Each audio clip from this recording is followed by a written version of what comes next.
नहमदुहु व नुसल्ली व नुसल्लिमु अला रसूलिहिल करीम अम्मा बाद। नबी मुकर्रम सल्लल्लाहु अलैहि वसल्लम की ख़त्म नबूवत पर कुरान मजीद से दलाइल चल रहे थे। आज कुरान मजीद से 8वीं दलील आपके सामने पेश की जाएगी। सूरह निसा आयत नंबर 115 में अल्लाह रब्बुल इज़्ज़त फरमाते हैं, वमन युशाकिकिर रसूला मिन बअदि मा तबय्यन लहुल हुदा वयत्तबि गैर सबीलिल मुमिनीन नुवल्लिहि मा तवल्ला व नुस्लिहि जहन्नम वसाअत मसीरा। कि जो शख्स इस रसूल की मुखालफत में चला बाद इसकी कि उसके लिए हिदायत जाहिर हो चुकी है, वयत्तबि गैर सबीलिल मुमिनीन, और मोमिनों के रास्ते के अलावा चला, नुवल्लिहि मा तवल्ला, वो जहाँ चल रहा है अल्लाह फरमाते हैं हम उसी राह पर उसे चलाएंगे, व नुस्लिही जहन्नम, और फिर उसका ठिकाना जहन्नुम है, व साअत मसीरा, और ये बुरा ठिकाना है। इस आयत में अर रसूल से मुराद नबी मुकर्रम सल्लल्लाहु अलैहि वसल्लम है, और यत्तबी गैर सबीलिल मुमिनीन, मोमिनीन से मुराद सहाबा है। इस आयत में अल्लाह रब्बुल इज़्ज़त एक तो नबी अलैहिस्सलाम की इत्तिबा का हुक्म दे रहे हैं, और दूसरा हज़रात सहाबा जो इस आयत के नज़ूल तक ईमान ला चुके हैं उनकी इत्तिबा का हुक्म दे रहे हैं। और नबी अलैहिस्सलाम की इत्तिबा से हटकर चलने वाले और मोमिनीन के सहाबा के रास्ते को छोड़कर किसी और रास्ते पर चलने वाले को अल्लाह ताला जहन्नमी ठहरा रहे हैं, मोमिनीन के इस्लाम के रास्ते से हटा हुआ बता रहे हैं। अब इस आयत से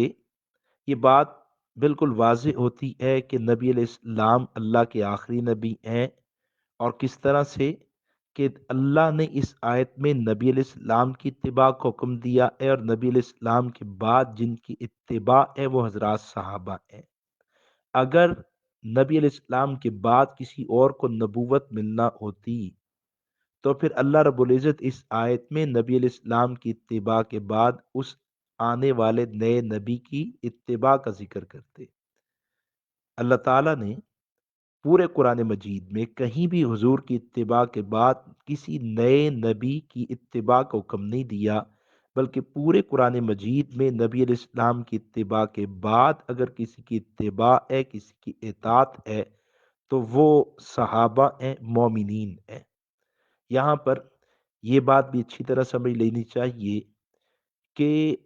अगर कहा जाए कि नबी अलैहिस्सलाम के बाद भी किसी को नबूवत मिलनी है, तो फिर सवाल जहन में आता है कि वो जो नया नबी आएगा वो मोमिनीन की सहाबा की इत्तिबा करेगा या नहीं। अगर तो वो सहाबा की इत्तिबा करेगा तो फिर वो नबी कैसा, नबी की इत्तिबा की जाती है, नबी गैर नबी की इत्तिबा नहीं करता। और अगर वो नया आने वाला नबी सहाबा की इत्तिबा नहीं करता तो फिर कुरान मजीद की आयत बता रही है कि जो सहाबा की इत्तिबा में ना चले, मोमिनीन के रास्ते से हटकर चले,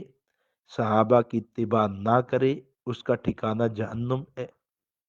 तो इस आयत ने बिल्कुल दो टोक बता दिया, नबी अलैहिस्सलाम की इत्तिबा है, और नबी अलैहिस्सलाम की इत्तिबा के बाद अगर किसी की इत्तिबा है तो वो कोई नया नबी नहीं है, बल्कि वो हजरात सहाबा हैं जिनकी इत्तिबा बनती है।